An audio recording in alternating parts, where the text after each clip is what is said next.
Hey, cowboys, neighbors, friends. Um, just wanted to show you a trick I learned from Nancy Birtwhistle. She was a former winner on the Great British Baking Show, and it's called lining paste.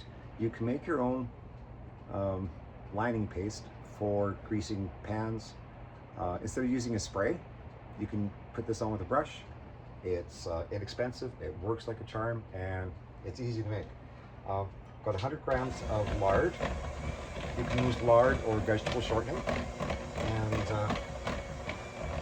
what you want to do, I've got 100 grams of plain flour. Just going to mix these two together until we have a smooth paste. Want those blended together real well.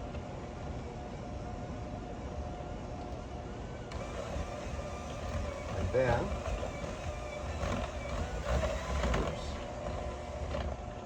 turn that down to low. And then I've got, so it's 100 grams of lard or shortening and 100 grams of flour, and then 100 mils of oil, vegetable oil. Don't use coconut oil, it goes too hard in the fridge. I'm using my usual sunflower oil.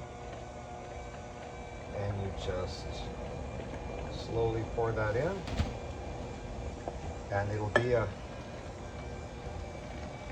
almost like a batter.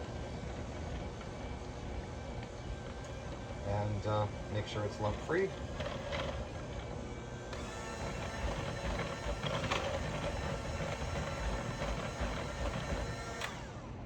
And there you go. Lining paste. I'm going to be using that on bread pans shortly. But all you do is you whip this up. It's going into a glass jar. I'll keep it stored in the fridge, and take it out and scoop some out with my fingers, put it in a bowl or a spoon, whatever, you know, keep it hygienic, and then just go from there. Use that instead of a spray. Presto presto. Thanks, Nancy, and thanks for watching. Nancy Birtwhistle's lining paste.